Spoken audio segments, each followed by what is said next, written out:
Hi అండి. అందరికీ నమస్కారం. Welcome to my channel. ఈ వీడియోలో ఏపీ ప్రభుత్వ ఉద్యోగులకు మరియు పెన్షనర్ల పెండింగ్ బకాయిల చెల్లింపుల కొరకు నారా లోకేష్ గారితో చర్చించిన ఏపీ జేఏసీ అమరావతి కీలక నిర్ణయం విడుదల.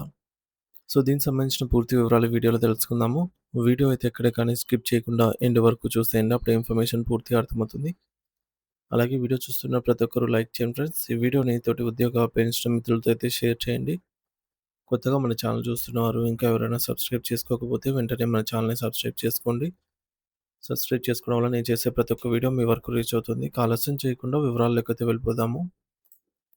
ఫ్రెండ్స్, ఇక విషయానికొచ్చినట్లయితే ఆంధ్రప్రదేశ్ రాష్ట్ర అభివృద్ధిలో మరియు పరిపాలనలో అత్యంత కీలకమైన భాగస్వాములైన ప్రభుత్వ ఉద్యోగులు, ఉపాధ్యాయులు మరియు పెన్షనర్ల చిరకాల సమస్యల పరిష్కారం దిశగా ఒక కీలకమైన అడుగు పడింది. రాష్ట్ర ఐటీ విద్య మరియు నైపుణ్య అభివృద్ధి శాఖ మంత్రి గౌరవనీయులు నారా లోకేష్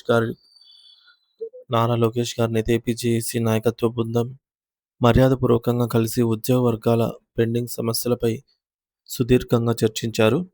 ఈ సమావేశంలో ప్రధానంగా గత కొన్ని ఏళ్లుగా పెండింగ్‌లో ఉన్నటువంటి సరెండర్ లీవ్ చెల్లింపులు, పదవీ విరమణ చేసిన వారికి అందాల్సినటువంటి ఆర్థిక ప్రయోజనాలు మరియు కొత్త పీఆర్సీ కమిషన్ ఏర్పాటు వంటి అత్యంత ప్రాధాన్యత కలిగినటువంటి అంశాలపై లోతైన చర్చలైతే జరిగాయి. ముందుగా ప్రభుత్వ రంగ సంస్థలు మరియు గురుకుల పాఠశాలల్లో పనిచేస్తున్న ఉపాధ్యాయుల పదవీ విరమణ వయసును 60 ఏళ్ల నుండి 62 ఏళ్లకు పెంచుతూ మంత్రుల బృందం గ్రూప్ ఆఫ్ మినిస్టర్స్ తీసుకున్నటువంటి సానుకూల నిర్ణయం పట్ల ఏపీ జేఏసీ చైర్మన్ మరియు ఏపీ ఎన్‌జీఓ సంఘం రాష్ట్ర అధ్యక్షుడు విద్యాసాగర్ గారు తన హృదయపూర్వక కృతజ్ఞతలైతే తెలియజేశారు. ఈ నిర్ణయం వల్ల వేలాది మంది ఉద్యోగులకు మరో 2 ఏళ్ల పాటుగా ఉపాధి భద్రత కలగడమే కాకుండా వారి అనుభవాన్ని రాష్ట్ర ప్రగతికి మరింత ఉపయోగించుకునేటటువంటి వీలు కలుగుతుందని ఆయన వివరించారు. మరి పదవీ విరమణ వయస్సు పెంపు అనేది కేవలం ఒక నిర్ణయం మాత్రమే కాదని, అది ఆయా ఉద్యోగ కుటుంబాలకు ఆర్థికంగా ఎంతో ఆసరాగా నిలుస్తుంది అని ఈ సందర్భంగా అయితే ప్రస్తావించారు.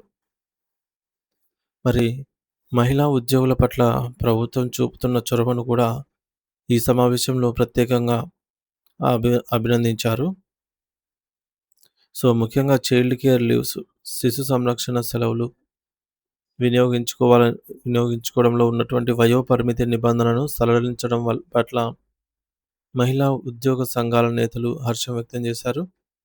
ఈ సడలింపు వల్ల తమ పిల్లల భవిష్యత్తును మరియు ఆరోగ్యాన్ని కూడా కాపాడుకోవడంలో మహిళా ఉద్యోగులకు మానసిక ప్రశాంతత లభిస్తుంది అని, ఇది ప్రభుత్వం మహిళా పక్షపాతి అనడానికి నిదర్శనమని కొనియాడారు. మంత్రి లోకేష్ గారు మహిళా ఉద్యోగుల సమస్యలను సావధానంగా విని వాటిని పరిష్కరించడంలో కీలక పాత్ర పోషించినందుకు గాను వారికి ధన్యవాదాలైతే తెలిపారు.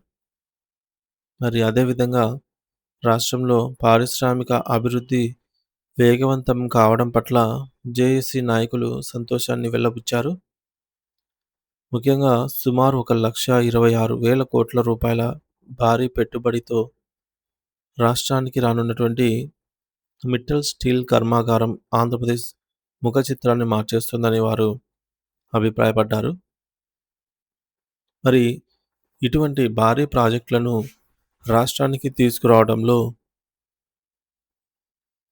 శ్రీ నారా లోకేష్ గారు చేస్తున్న కృషిని వారు ప్రత్యేకంగా ప్రశంసించారు.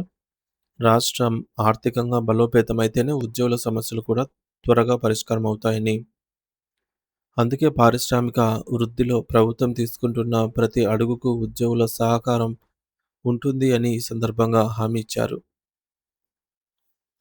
అయితే ఇదే సమయంలో ఉద్యోగులకు అత్యంత ఆందోళన కలిగిస్తున్నటువంటి పీఆర్సీ కమిషన్ ఏర్పాటు గురించి కూడా చర్చించారు. కొత్త పీఆర్సీ కమిషన్ను ప్రభుత్వం వెంటనే నియమించాలి అని, జాప్యం జరిగే కొద్దీ ఉద్యోగులు ఆర్థికంగా తీవ్రంగా నష్టపోతున్నారని కూడా వివరించారు. మరి ప్రస్తుతం పెరుగుతున్నటువంటి నిత్యావసర వస్తువుల ధరలు మరియు జీవన వ్యయానికి అనుగుణంగా జీతభత్యాల సవరణ జరగాలి అనంటే త్వరితగతిన కమిషన్ ఏర్పాటు చేసి నివేదికను తెప్పించుకోవాలనైతే కోరారు. పీఆర్సీ అనేది ఉద్యోగుల హక్కు అని, దాన్ని సకాలంలో అమలు చేయడం ద్వారా ఉద్యోగులలో నూతన ఉత్సాహం వస్తుంది అని కొన్ని పేర్కొన్నారు. అయితే రిటైర్డ్ ఉద్యోగుల వేతనను గూడా ప్రభుత్వం దృష్టికి తీసుకెళ్లారు. సో, దశాబ్దాల కాలం పాటుగా ఏదైతే ప్రభుత్వానికి సేవలందించి విశ్రాంతి తీసుకుంటున్నటువంటి పెన్షనర్లకు అందాల్సినటువంటి గ్రాట్యుటీ, సరెండర్ లీవ్ బిల్లులు మరియు ఇతర రిటైర్మెంట్ బెనిఫిట్స్ గత కొన్నేళ్లుగా పేరుకుపోయి ఉన్నాయని ఆవేదన వ్యక్తం చేశారు. మరి ఉద్యోగుల జీవిత చరమకంలో వైద్య ఖర్చులకు మరియు ఇతర అవసరాలకు ఈ సొమ్ము ఎంతో అవసరమని కూడా, కాబట్టి వాటిని పెండింగ్ ఆహ్, బిల్లులన్నిటిని ఒకేసారి కాకపోయినా ప్రాధాన్యత క్రమంలో తక్షణమే విడుదల చేయాలని కూడా విజ్ఞప్తి చేశారు. అయితే గత 4 సంవత్సరాలుగా నిలిచిపోయినటువంటి సరెండర్ లీవ్ బిల్లుల వల్ల సర్వీస్‌లో ఉన్నటువంటి ఉద్యోగులు కూడా తీవ్ర నిరాశలో ఉన్నారని వివరించారు. మరి విద్యాశాఖలోని సమస్యలపైన గూడా జేఏసీ నేతలు మంత్రి నారా లోకేష్ గారికి వినతి పత్రం అందించారు. సెకండరీ ఎడ్యుకేషన్ మరియు హైయ్యర్ ఎడ్యుకేషన్ విభాగాల్లో ఎయిడెడ్ సంస్థల నుండి ప్రభుత్వానికి ప్రభుత్వంలోకి విలీనమైనటువంటి ఉద్యోగులు మరియు ఉపాధ్యాయుల పరిస్థితిని వివరించారు. సో, వారికి సంబంధించి నిర్దిష్టమైన సర్వీస్ రూల్స్ లేకపోవటం వల్ల ప్రమోషన్‌లు ఆగిపోయాయని, సర్వీస్ భద్రత విషయంలో సందిగ్ధత నెలకొంది అనైతే తెలిపారు. అయితే ఈ సమస్యను పరిష్కరించి తక్షణమే సర్వీస్ రూల్స్ రూపొందిస్తే వేలాది మంది ఉపాధ్యాయులకు లబ్ధి చేకూరుతుందని సూచించారు. ఈ అంశాలన్నిటినీ అత్యంత శ్రద్ధగా విన్నటువంటి మంత్రి నారా లోకేష్ గారు సానుకూలంగా స్పందించారు. రాష్ట్రం ప్రస్తుతం ఎదుర్కొంటున్నటువంటి ఈ యొక్క ఆర్థిక పరిస్థితులను వివరిస్తూనే ఉద్యోగుల సంక్షేమానికి తమ ప్రభుత్వం కట్టుబడి ఉంది అని స్పష్టం చేశారు. సో, మనం ఇప్పుడు ఒక అనుభవం ఉన్నటువంటి ముఖ్యమంత్రి గారి నాయకత్వంలో ముందుకు వెళ్తున్నాము. సో, ఇది పూర్తిగా ఉద్యోగుల ఫ్రెండ్లీ ప్రభుత్వం అని ఆయన ధీమా వ్యక్తం చేశారు. మరి గత ప్రభుత్వ హయాంలో తమ హక్కుల కోసం పోరాడినటువంటి ఉద్యోగులపై పెట్టిన అక్రమ కేసులను కూటమి ప్రభుత్వం రాగానే ఎత్తివేసిన విషయాన్ని అయితే ఆయన గుర్తు చేశారు.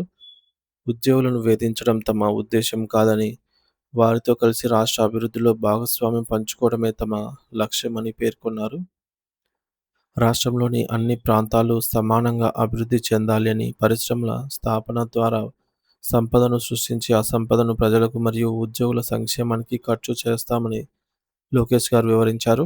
ప్రభుత్వ పథకాలు మరియు కార్యక్రమాలు ప్రజల్లోకి సమర్థవంతంగా వెళ్ళాలి అంటే ఉద్యోగులే వారధులుగా పనిచేయాలని ఆయన కోరారు. ఉద్యోగుల పెండింగ్ సమస్యల పరిష్కారానికి సంబంధించి అధికారులతో మాట్లాడి ఒక స్పష్టమైన కాలపరిమితితో వాటిని పరిష్కరించేందుకు కృషి చేస్తానని కూడా హామీ ఇచ్చారు. ఈ భేటీలో ఏపీ ఎన్‌జీఓ రాష్ట్ర అధ్యక్షుడు ఏ. విద్యాసాగర్ గారితో పాటు ఏపీ జేఏసీ రాష్ట్ర సెక్రటరీ జనరల్ కేఎస్ఎస్ ప్రసాద్, అలాగే ఎన్‌జీఓ రాష్ట్ర ప్రధాన కార్యదర్శి డివి రమణ మరియు కార్యవర్గ సభ్యులు కె. జగదీశ్వరరావు, ఎన్. భారతి ప్రసాద్, జి. శ్రీనివాస్ తదితరులు పాల్గొన్నారు. మంత్రి నారా లోకేష్ గారి హామీ పట్ల జేఏసీ నాయకులు ఆశాభావం వ్యక్తం చేస్తూ ప్రభుత్వంపై తమకు పూర్తి నమ్మకం ఉందని పేర్కొన్నారు. ఉద్యోగుల సమస్యల పరిష్కారం కోసం నిరంతరం శ్రమిస్తామని, ప్రభుత్వం మరియు ఉద్యోగుల మధ్య సమన్వయం దెబ్బతినకుండా చూసుకుంటామని వారు హామీ స్పష్టం చేశారు. ఇరు వర్గాల మధ్య జరిగిన ఈ చర్చలు సానుకూల వాతావరణంలో ముగియడం రాష్ట్రంలోని లక్షలాది మంది ఉద్యోగులకు మరియు పెన్షనర్లకు ఒక కొత్త ఆశనైతే చిగురింపజేసిందని చెప్పవచ్చు.